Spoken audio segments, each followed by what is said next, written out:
अस्सलामुअलैकुम नाज़रीन, आज की इस वीडियो में एक ऐसा नौजवान जो मुसलमान रह चुका है, इस्लाम छोड़कर हिंदुइज्म अपना है, इसके बाद मुसलमानों से दो इतराज़ किया है।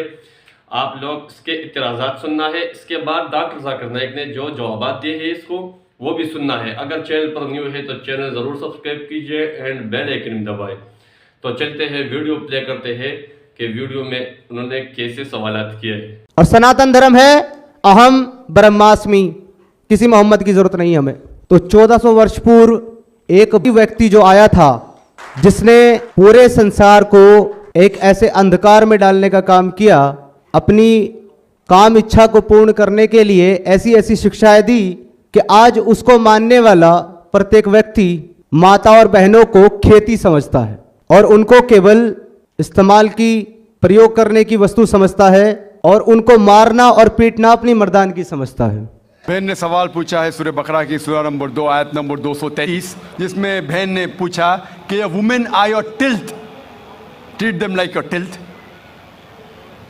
ये जो कुरान मजीद में कहा गया है कि औरतें आपकी खेती है, तो वैसा उनका सही तरीके से उनसे बर्ताव करो। ये आयत के बारे में आप देखेंगे 222 पढ़ेंगे। इसका पहले आयत पढ़ना इंपॉर्टेंट है। When they ask the concerning menstrual cycles, जब वो पूछते हैज़ के बारे में, तो अल्लाह ताला फरमाते कि हैज़ के हालत में आप उनके पास मत जाओ। During menstrual cycle do not approach them। क्यों? क्योंकि हैज़ के हालत में जब खून बहता है, आज की मेडिकल साइंस कहती है कि चांसेस है जब आप उनके पास जाएंगे इस हालत में तो औरतों को तकलीफ होगी। उसके अलावा बीमारी फैलने के हाई चांसेस है खून के ज़रिए, इसीलिए उनके पास मत जाइए, वरना औरतें आपकी खेती है, आप जब चाहे जा सकते हैं, मतलब वो आपकी है, आपके लिए। और कुरान में आप पढ़ेंगे उसके पहले सूरह बकरा में सूरह नंबर 2 आयत नंबर 187 में कहा गया है, हुन्ना लिबासुल लकुम व अंतुम लिबासुल लहुन्ना। आप उनके लिबास है, वो आपकी लिबास है। मतलब आपकी बीवियां आपके लिबास है और आप अपनी बीवियों के लिबास है। लिबास का मतलब गारमेंट्स। मेन मकसद है लिबास का कवर करना, प्रोटेक्ट करना, छुपाना, ब्यूटीफाई करना, ये काम है मियाँ बीवी का। तो ये आयत में जो कहा गया है menstrual cycle, don't approach them and they are your tilth, treat them as you can. और इसके और कई मानी हैं जो medically we can prove. A land, जब हल चलाते हैं तो हल चलाने के लिए आपको पता है कि बैल के पीछे एक सख्त चीज़ होती है, लकड़ी। उस तरीके से आप, there are various different meaning that be careful. जो ज़मीन रहती है it is very soft, the soil is soft. संभाल के आप ट्रीट कीजिए, संभाल के उनके पास अप्रोच कीजिए। तो कई माने हैं, कई तफसीर है, ताकि आप औरतों को ख्याल रखें और उनके साथ अच्छे तौर तरीके से पेश आइए। तो यदि इस्लाम में आप मानवता ढूंढेंगे, 6663 आयतें कुरान के अंदर मौजूद हैं। मैं अपने पीसफुल कम्युनिटी वाले भाइयों से पूछता हूं, एक सिंगल आयत मुझे दिखा दें जो मानवता की बात करती हो। एक सिंगल। 6662 आप रख लें, मेरे को केवल एक दे दें, मैं मान लूंगा इस्लाम इंसानियत का और अमन का मजहब। ये चिल्लाते हैं ना, Islam is very peaceful religion, इस्लाम अमन का मजहब है, इस्लाम भाईचारे का मतलब मजहब है। किधर तुम्हारी कुरान में भाईचारा नहीं, तो किधर से मजहब है भाईचारे का?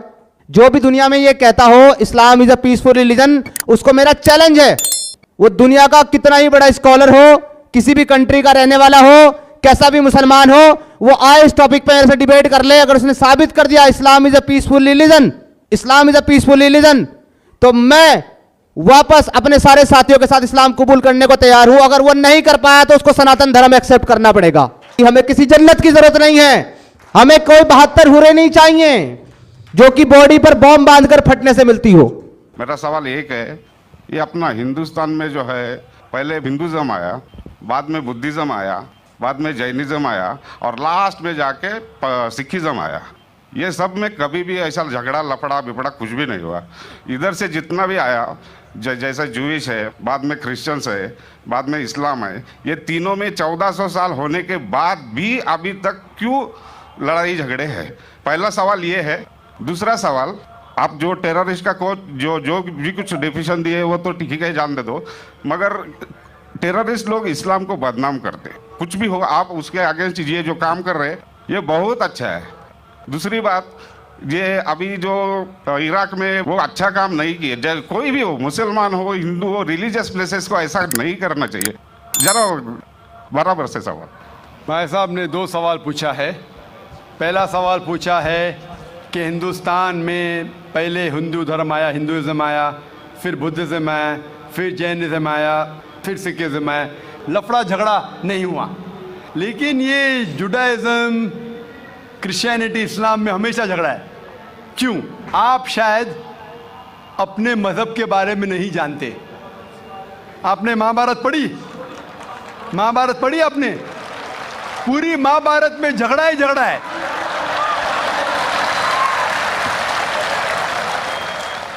बाकी मज़हब के ने अपने आपस में। अगर आप पढ़ते महाभारत, जो एक स्मृति है जो मैं पढ़ चुका हूं, उसके अंदर कजिन्स, रिश्तेदारों के बीच पांडव 5 और कौरव 100 झगड़ा होता है। महाभारत में झगड़े के बारे में जितने वर्सेस है, कुरान मजीद से कई गुना ज़्यादा। अगर गिनेंगे हम, कुरान मजीद गिनेंगे कितने वर्सेस है, महाभारत में कई ज़्यादा है।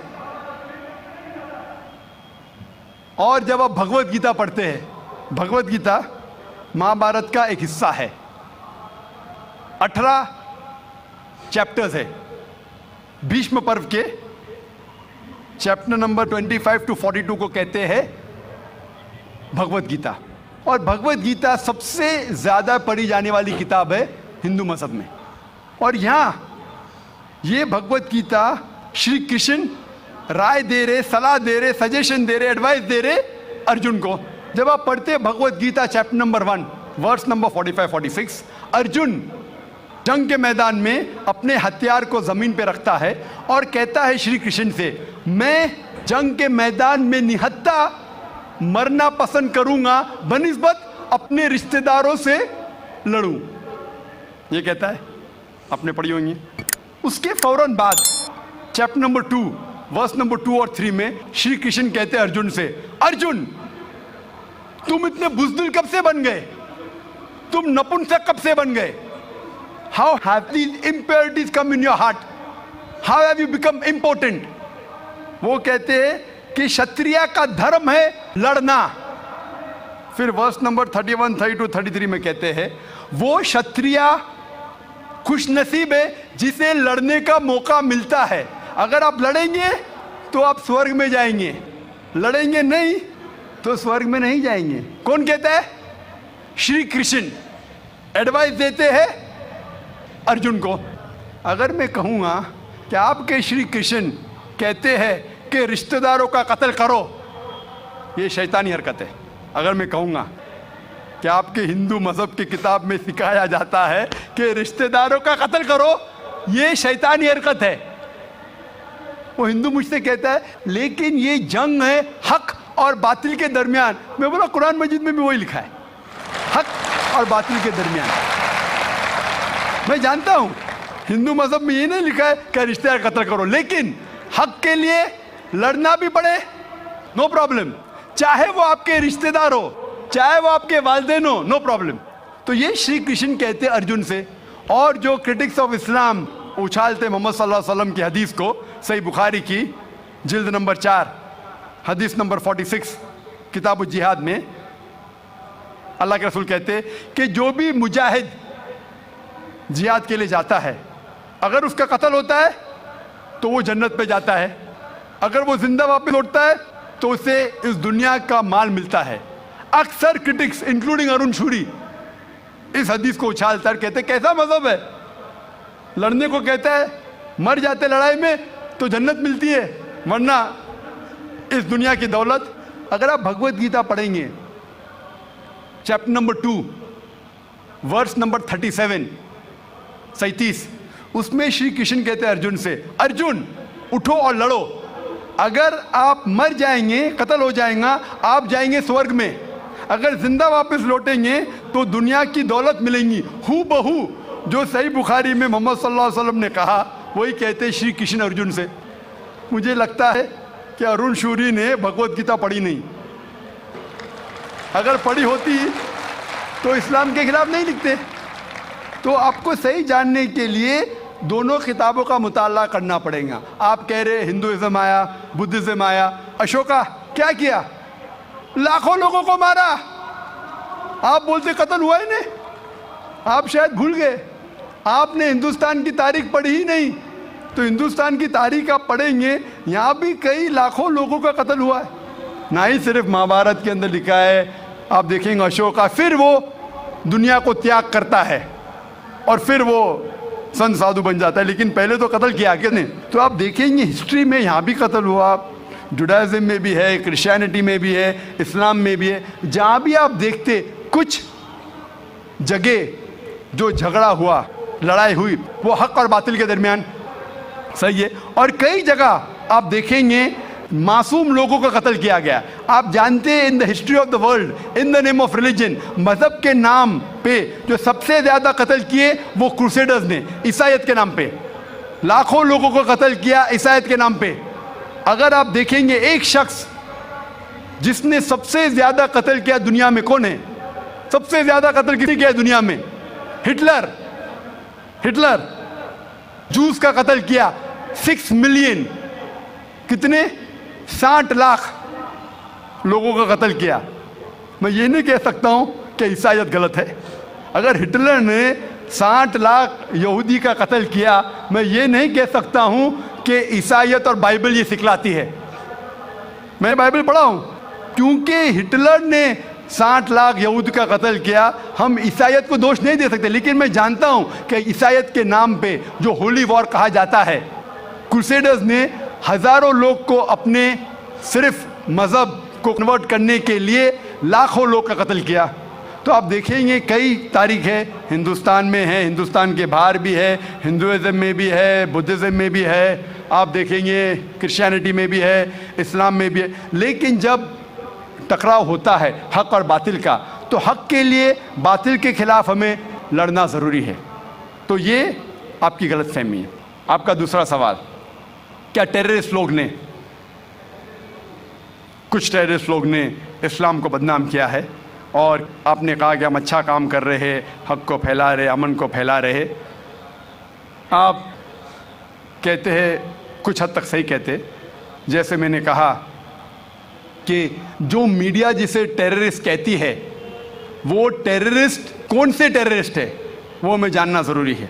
कौन से टाइप के टेररिस्ट है, कि वो जो लोग जो गलत काम कर रहे हैं उनके दिल में दहशत पैदा करे तो सही किस्म के टेररिस्ट है। जैसे भगत सिंह टेररिस्ट था लेकिन अच्छा था, उस तरीके से अगर कोई मुसलमान गलत लोगों के साथ लड़ रहे हैं हक के लिए तो सही है। लेकिन मैं ये भी जानता हूँ कि there are black sheep in a community. कुछ मुसलमान सिर्फ नाम के लिए, और अक्सर लोग समझते, ना ही गैर मुस्लिम, मुसलमान भी समझते हैं, वो जिहाद क्या समझते हैं? अगर कोई भी मुस्लिम किसी वजह से लड़ रहा है, चाहे वो ज़ाती फ़ायदे के लिए हो, चाहे वो नाम के लिए हो, चाहे पैसा के लिए हो, चाहे ज़मीन के लिए, उसे कहते हैं जिहाद। ये गलत फहमी है। जिहाद की मानी ये नहीं कि कोई भी मुसलमान कोई भी जो जंग करता है, चाहे ज़ाती फ़ायदे के लिए हो, चाहे नाम के लिए हो, पैसे के लिए हो, ज़मीन के लिए हो, उसे जिहाद नहीं कहते। जिहाद आता है लफ्ज़ जहादा से, means to strive, to struggle. जिहाद इस्लामिक टर्मिनोलॉजी में to fight against one's own evil inclination, हमारी खुद की गलत नफ्स से झगड़ना, जिहाद करना, उसे कहते हैं सही जिहाद। माशरे को सुधारना को कहा गया जिहाद।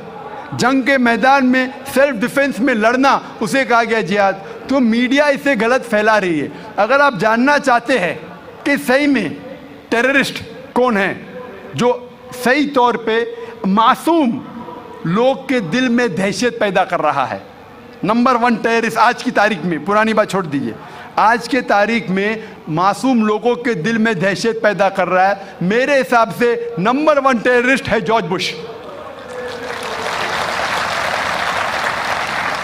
आप जानते हैं कि सबसे ताकतवर मुल्क यूएसए, सबसे कमजोर मुल्क अफगानिस्तान पे बॉम्ब फेंक रहा है। ये क्या मर्दानगी है क्या? ये तो मर्दानगी कहते। बॉम्ब फेंक रहा है ऊपर से, और हम देखते हैं किसके लिए इल्ज़ाम लगाते बिन लादेन पे। मैं बिन लादेन का दोस्त नहीं हूँ, मैं ये नहीं कहता हूँ बिन लादेन अच्छा है कि बुरा है। ओसामा बिन लादेन को मैं मिला नहीं हूँ, मैं जानता भी नहीं हूँ, तो ये मैं नहीं कहता हूँ कि ओसामा बिन लादेन टेररिस्ट है क्या नहीं।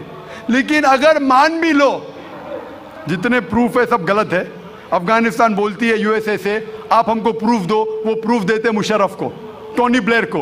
प्रूफ मांग रहे अफगान लोग, दे रहे मुशर्रफ को, टोनी ब्लेयर को। ये किधर का इंसाफ है? क्योंकि उनके पास प्रूफ है ही नहीं। अगर मान भी लो बहस के तौर पे, फॉर सेक ऑफ आर्ग्यूमेंट, अगर एक शख्स ने ऐसा गलत काम किया, आप एक शख्स के लिए क्या सारे देश के ऊपर बम डाल सकते? 1000 लोग का कत्ल कर रहे, क्या हक है उनको?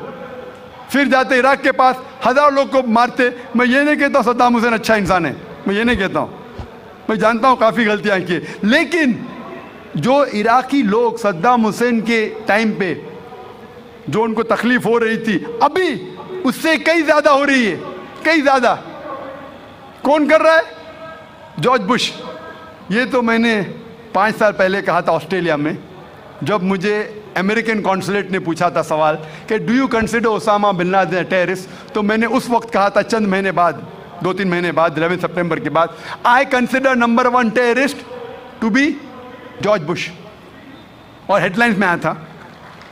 आज तो कई लोग कहते हैं कि जॉर्ज बुश टेररिस्ट नंबर 1 है। अमेरिका में भी जब एक सर्वे हुआ था, एक प्राइवेट ऑर्गेनाइजेशन ने सर्वे की थी यूएसए में, जानने के लिए 3 नाम दिए उनने, कौन सबसे बड़ा टेररिस्ट है, Osama bin Laden, Saddam Hussein या जॉर्ज बुश। नंबर 1 हमेशा जॉर्ज बुश है।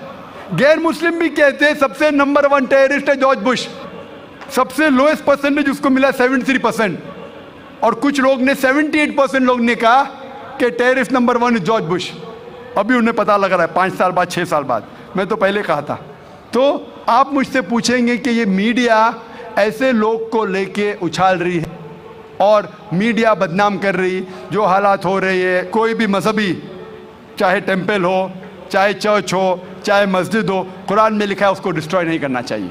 कोई भी, कुरान की आयत है, do not destroy temples, churches, places of worship, गलत है। तो कुरान में भी लिखा है। तो कोई भी शख्स ये करता है, टेम्पल या मस्जिद या मोनेस्ट्रीज या सिनेगॉग्स को तोड़ता है, तो ये इंसानियत के खिलाफ है और कुरान मजीद के खिलाफ भी है। Hope that answers the question. नाज़रीन, आपने वीडियो देखा, डॉक्टर जाकिर नाइक ने जो जवाब दिए हैं आप सब लोगों ने सुना। तो ऐसी वीडियोस के लिए चैनल को सब्सक्राइब कीजिए एंड बेल आइकन दबाइए। शुक्रिया, तब तक के लिए अल्लाह हाफिज।